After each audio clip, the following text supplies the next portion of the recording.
Yes guys, and welcome to another video, and this time we are going to be analysing and looking at the race in Cardiff. So just leading into that race, I hadn't done a lot of running, coming off the back of Bangkok, which was a really good result for me, placing second overall to a guy who is racing in the Elite 15 field in Stockholm, a guy called Dexter Buchanan. He won it. I came second and won the age group in Bangkok. So a good result. Time of 58:07, I think it was. Anyway, coming off the back of that, I was struggling with a little knee injury, which kept me off the running game for 3 to 4 weeks. And with only 2 weeks to go, or maybe less, maybe 10 days to go, I started running again, heading into the Cardiff race. So what I did, or first of all, what I didn't do is panic. I didn't panic that I wasn't able to run. I do find that a lot of people really focus on what they can't do, but I flipped that and instead focused on what I can do. So it was any kind of high impact which was affecting the knee, so therefore what doesn't affect it, and what isn't high impact. A lot of ergs, a lot of bike, sleds are fine, so we can practice almost every single movement pattern, just no running. So what I did, I created a plan and stuck to it. A lot of bike work. I would substitute my run threshold intervals and just simulate that on the bike for the same timing. So if I was meant to be running at 4 minutes for threshold with a 75-second rest, I would bike instead 75-second rest. And a session that I've been doing a lot of, which you've seen of over the series, which I've been doing, is that 90-minute watt hold, increasing your aerobic output, your power output for a sustained period for 90 minutes. And that's really benefited me coming into HYROX Cardiff. Like I said, I had about 10 days of running, didn't want to overdo it, didn't want to force anything, did a couple of sessions going into the race. Let's see how we go was my kind of thought process. So anyway, I went in confident, I was feeling good. I put it out there to a couple of close friends of mine, close network, that I wanted a 57. I came close in Bangkok, but crumbled at the wall balls for the last 30 reps, which ticked me over to 58. So I wanted 57 moving into Cardiff. Felt good, felt light, just hadn't had the running. But let's have a little look how it went. So one of the great things about Cardiff was usually the start pen is like a ready-made tunnel. They sort of purposefully make it. This, you were in the Players' Tunnel because it was in the Principality Stadium, the National Stadium. So it felt really good lining up in that tunnel. We kind of congregated before coming out, as you can see here, into the masses, where one of the staff gave you a little briefing, and then it was time to go. So off we go. P.S. There was some huge runners in this race, by the way, in this field. You'll see at the end, but the top 4 guys are always in the Elite 15, posting like 53 minutes, 54 minutes, 55 minutes. Top guys in this field that you're viewing at the moment. So I headed into the ski. I wanted to use a technique that I've been working on. Usually I'm just like absolute standard precision technique. Throw your body into it, hands go down, body comes up with that little kickback. But this time I did tweak it slightly. I was more throwing my hands down towards the damper with the little kickback. I've been practicing with it a little bit. I do seem to be able to hold a little bit more power per stroke when I implement that. I don't think it's the best technique in terms of doing it all the time, just for like posturally and maybe on your back. But race situation, I was willing to give that a go. Now my mindset on the ski erg was to hold 148 pace. Constantly checking the heart rate, making sure that was slow enough, fast enough for everyone to look at it in order not to spike my heart rate. And as I was using this new technique, I was actually holding mainly 146 for the entirety of my ski erg. Crept it up to 150 at the end for the last 175 meters, when I did revert back to that technique just to try and lower the heart rate before obviously going out on the next run. So yeah, coming off the ski, felt good, kept my eye on my heart rate. I know if I'm holding around the 180 to a 184, I can operate at that level. So coming to the ski, you can see here I'm probably in 7th or 8th place. Sleds were heavy. Coming to the sleds were heavy. You can see all the boys are like stopping multiple times during their push lengths. So usually, or not usually, it's dependent on the course. It's dependent on how the sleds are feeling. In Bangkok, I went first length all the way unbroken. Broke once on the second and third lengths. Broke twice on the fourth and final length. So going into this race, that was kind of my approach and mindset. However, you've got to adapt to how the sleds are feeling. And like I said, and it's the general consensus really, these sleds were feeling particularly heavy. So as you can see, broke halfway, little breather, and away we go again.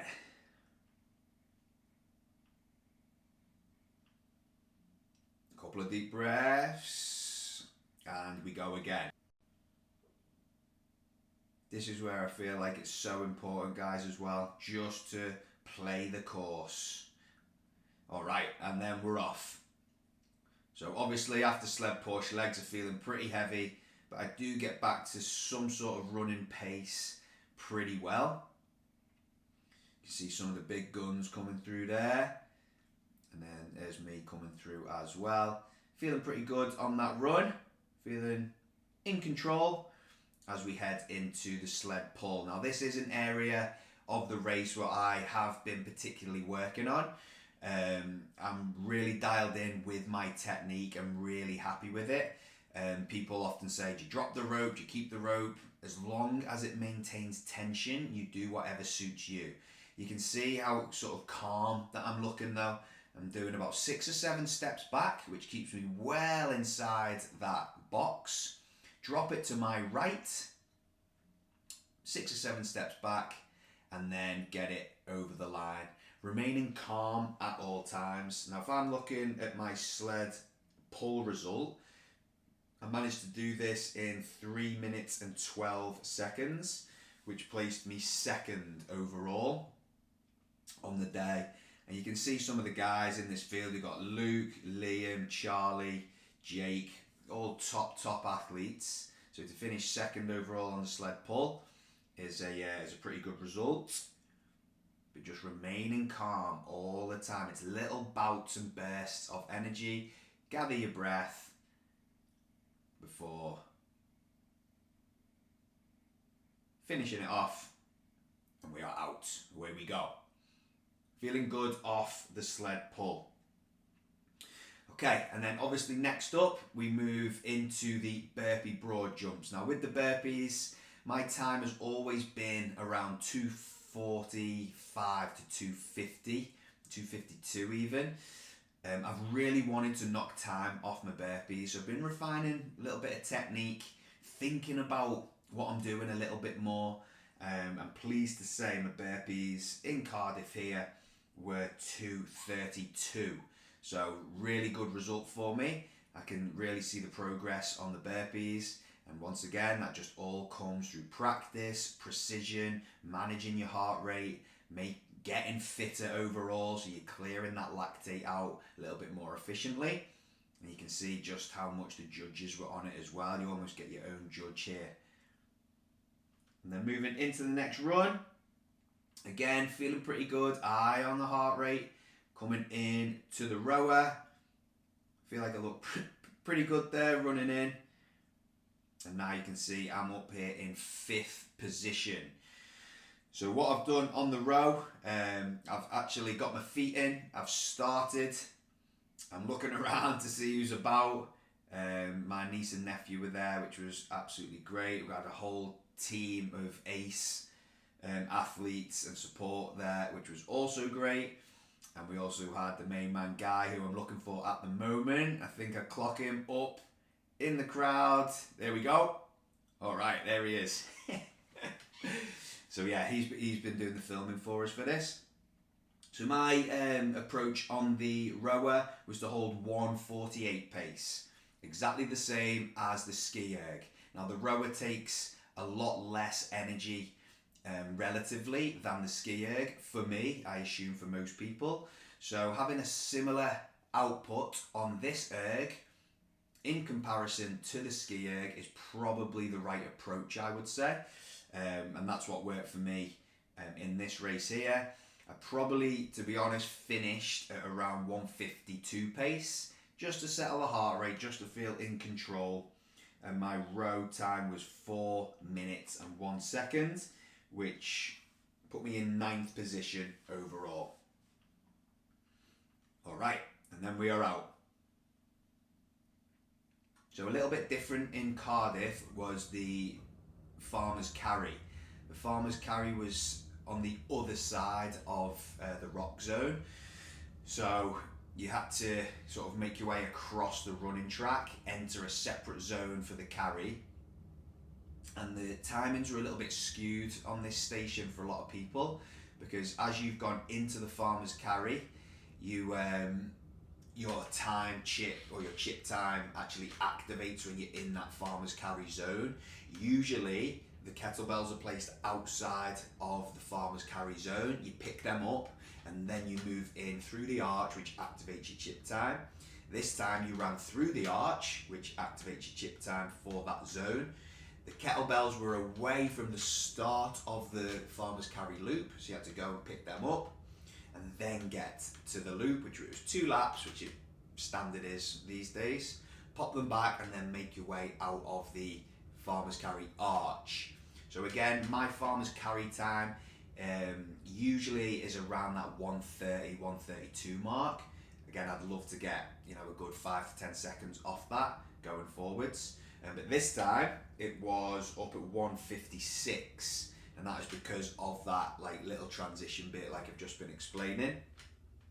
But however, in comparison to kind of the rest of the field, that put me in 33rd place, which isn't really good enough. So yeah, that is an area that I definitely need to work on. Obviously we were then out onto another run and then bang into the sandbag lunges, which you can see here. Very pleased to say that I'm looking strong here. I felt strong. Bag on the back and away we go. I'm not taking that little mini step in between. My cadence is high. I'm just stepping straight through every single time. And you can see this judge coming next to me now. He's going to be with me for the full duration of the sandbag lunges. And a really great thing was and is with the judges that he was encouraging me. He was saying, come on, let's keep going, let's keep going. And as I exited the sandbag lunges, he actually said to me, I'll see you at the wall balls, like I'm your judge kind of thing. So that was really cool as well. But yeah, you can see I'm stepping straight through for the first 50 meters. And then actually when we come back for the final 50, I did take it down into that little step in between the repetitions. But really happy with how the sandbag lunges are feeling. I will continue to work on those, see if I can get them down a bit quicker, because my total time for the lunges was 2 minutes 42 seconds, which put me in 4th place overall on the day. But yeah, as you can see here, just taking that little step now. And then bang, here we go. This is it, wall balls. So in Bangkok, as a reference, there was a bit of a crumble at the final 30. It is an area that I work on. It is an area that has given me confidence and more confidence the more that I do them. Regularly in the simulations, I'm going 100 unbroken. In the training, if there's 3 or 3.5 or 2.5 minute blocks of wall balls, I'm doing all those unbroken. So my confidence is rising with the wall balls. I also massively believe with wall balls, it's a hugely mental game. Whereas when I hit 60 reps, that is 40 reps to go, obviously, that's close to the finish for me. Now, a lot of people would probably think, oh no, I've still got another 40 to go, I'm only at 60. But for me, I've flipped that, and I actually believe that it's only 40 left, I can do this. So in Bangkok, I hit 70 and then struggled for the last 30. In the previous race before that, that was Katowice, 70-30 split.